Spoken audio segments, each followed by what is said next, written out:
Pembagian e-sertifikat terkait sektor phishing sudah diumumkan kemarin tanggal 3 dan pembagian sertifikat kelulusan digital ataupun kelulusan ujian IPS Topik UBT umum sektor phishing ya kemarin sudah diumumkan dan bisa teman-teman lihat untuk cara-caranya download. Dan di situ juga sudah diberitahu oleh BP2MI, dan jika teman-teman malas untuk membaca banyak sekali karena sebenarnya harus dibaca semua pengumuman ini ya teman-teman, supaya teman-teman tahu prosesnya dan tahu alurnya, supaya nanti jika ada LPK yang nakal teman-teman tahu dan bisa memberikan pertanyaan kepada LPK tersebut. Karena banyak teman-teman yang masih bertanya, "Mas, kenapa sending saya bayar sekian?" Nah, sending gratis, sebenarnya gratis jika kita sending sendiri, lepas dari LPK. Namun jika LPK minta beberapa administrasi kait sending, itu kait persetujuan di awal teman-teman. Jadi awal pasti ada persetujuan bagaimana perjanjian, maksud saya perjanjian di awal pasti ada waktu mau masuk, ketika sudah lulus ujian IPS Topik, dan sendingnya sending sendiri ataupun disendingkan oleh LPK. Nah, di sini ada juga banyak teman-teman yang malas untuk membaca. Lebih baik, saran saya, kalau malas membaca, baca yang tulisannya tebal hitam. Ini karena yang ditebali ini sangat penting sekali dan warnanya biru. Ini bisa dilihat, itu adalah link di mana website-website yang wajib teman-teman buka supaya teman-teman tahu cara bagaimana sending data. Dan ada banyak teman-teman yang bertanya bagaimana cara sendingnya. Di bawah juga ada teman-teman, itu di Juknis lamaran online IPS Topik UBT umum sektor manufaktur ataupun phishing. Di situ ada ya. Jenis pencarian sertifikat IPS Topik ya. Pencarian di situ caranya mencari gitu. Bisa dilihat di Juknis di bawah, paling bawah sendiri itu ada tulisan biru, lampiran, dicontoh scan paspor juga, itu yang benar seperti apa, supaya teman-teman nanti jika sending langsung disetujui. Karena jika ada sesuatu yang salah dalam sendingnya, maka teman-teman bisa jadi tidak bisa setujui ataupun dibatalkan, kembalikan seperti itu ya, dikembalikan. Jadi teman-teman wajib mengikuti pengumuman yang sudah ada kait scan KTP, scan paspor, scan surat izin keluarga, scan kartu dan sebagainya. Itu wajib teman-teman penuhi secara sesuai dengan peraturan yang sudah ditentukan oleh BP2MI. Besar kecilnya ukurannya harus sesuai dengan yang sudah ditentukan oleh BP2MI. Nah, selanjutnya ada banyak teman-teman yang menanyakan terkait, "Mas, untuk sending data itu daerah mana yang paling tepat dan yang paling bagus?" Nah, di sini saya akan tampilkan peta ataupun daerah-daerah yang ada di Korea. Nah, di sini ya, bisa kita lihat di sini ada di Seoul dan Chungcheongbuk-do, Chungcheongnam-do, dan selanjutnya Gyeongsangbuk-do, Gyeongsangnam-do, Jeonbuk-do ya, Jeonbuk-do, Jeollanam-do. Nah, di sini yang berada di tepian teman-teman, Gyeongsangnam-do itu juga tepian, juga ada di daerah Tongyong, juga ada Gwangju, Yeosu, Busan, Ulsan, Pohang, itu daerah tepian juga banyak sekali.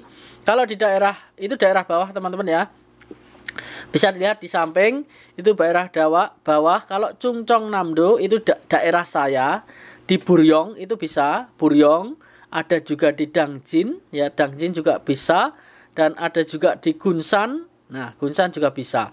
Kalau di bawah lagi kita turun ke Jeollanam-do ya, Jeollanam-do itu di Mokpo juga bisa ya, Jindo, karena banyak teman-teman juga yang dapat di Jindo. Ternyata di Jindo ada banyak tambak teman-teman ya.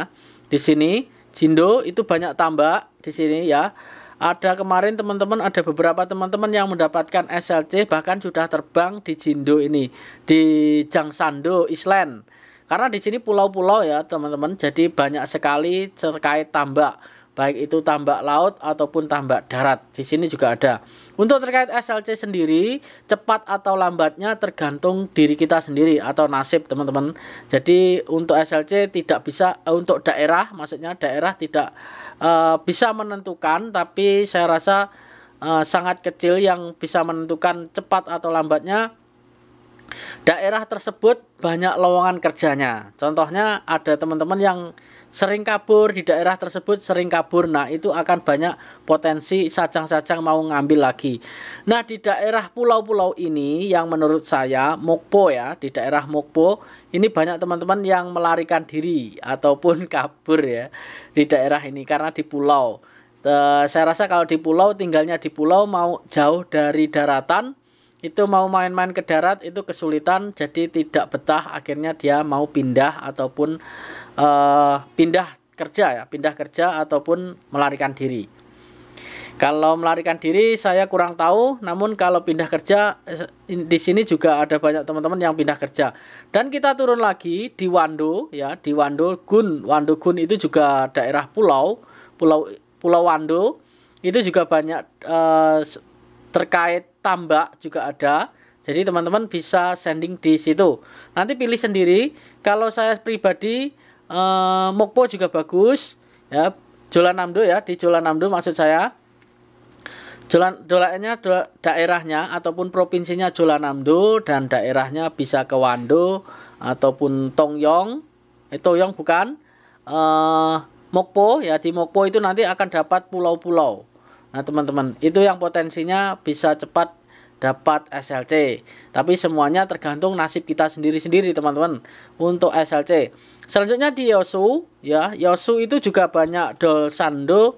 Dolsando itu juga pulau. Kemungkinan besar di sini juga ada tambak teman-teman. Tambak. Gwangyang. Gwangyang ini tepian pantai. Jadi bisa di sini, kalau di sini ini ikut Gyeongsangnam-do. Gyeongsangnam-do ya. Ikut Gyeongsangnam-do. Gyeongsangnam-do itu juga ada Changwon, bisa ke Gimhae, Busan, Yangsan juga, Yangsan nggak ada. Gimhae itu bukan kalau perikanan nggak ada ya, Gimhae. Yang ada di Busan, kalau Busan ada. Nah, di situ bisa. Ataupun di Ulsan ini, teman-teman, Ulsan ini tepian juga. Jadi teman-teman bisa melihat daerah-daerah yang tepian. Kalau saya pribadi yang daerahnya banyak pulau kecil-kecil, itu potensinya banyak pekerjaan yang bekerja di laut banyak. Nah, jadi teman-teman di Mokpo ini banyak sekali pekerjaan di laut. Menurut saya ya, bagi saya sendiri, karena di pulau-pulau kecil seperti ini pasti ada kayak tambak laut, tambak abalon seperti itu ya. Nah, seperti itu. Kalau penangkapan ikan kita lari ke atas di Chungcheongnam-do, di Buryong ini, di daerah saya ini juga banyak untuk penangkapan ikan teman-teman. Seperti yang sudah saya informasikan di beberapa waktu yang lalu, di daerah sini banyak sekali teman-teman P2P dan juga G2G yang bekerja di sini. Dangjin, kalau Dangjin saya rasa tidak ada perikanan ya. Dangjin itu nanti ikutnya di Jebudo Island. Jebudo ini jangan teman-teman, jangan. Ini daerah atas ini.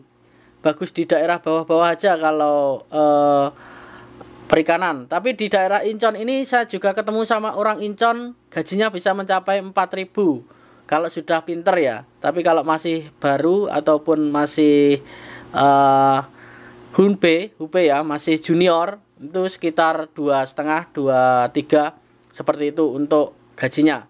Jangan memikirkan gaji terlebih dahulu, nyamannya terlebih dahulu, pikirkan di mana nyamannya kamu bekerja. Kalau saran saya lebih baik di daerah bawah Mokpo ya, di Gwangju, Jolanamdo ya, di Jolanamdo di Mokpo. Jadi teman-teman bisa pilih sendiri itu nanti. Nah, mungkin itu saja yang saya sampaikan terkait rekomendasi daerah. Buat teman-teman bisa langsung download yang belum download, dan teman-teman yang mandiri ya, sekali lagi yang mandiri bisa dilihat di Juknis. Juknis ini sudah membuktikan ataupun cara kita untuk bisa sending data sendiri tanpa LPK ya. Buat teman-teman yang tanpa LPK bisa di sini dilihat, dibaca dan dicermati. Kalau bisa pakai laptop, kalau nggak punya laptop pakai handphone 2 ya. Yang satu melihat tutorialnya, maksudnya Juknisnya, dan yang satu dibuat HP handphonenya untuk sending ataupun untuk sending. Jadi di sini sudah ada. Untuk yang pertama, masuk ke dalam website Cisco P2Mi-nya, kemudian klik login ke akun masing-masing kemungkinan ya. Ya, ini bisa dilihat PMI, kemudian masuk user dengan menggunakan nick email serta memasukkan password, kemudian klik masuk. Nah, seperti itu. Ini bisa dilihat ya, teman-teman. Jadi tidak ada halangan buat teman-teman untuk tidak bisa sending sendiri. Sending sendiri bisa, tapi kalau sudah di cover dengan LPK, pasrah aja sama LPK. Untuk biayanya sendiri kan bisa dirembuk ataupun dirunding bersama LPK saat masuk ke LPK kemarin. Semoga bermanfaat. Sampai ketemu lagi di video selanjutnya. Salam, kegagalan adalah kunci dari keberhasilan. Annyeonghaseyo.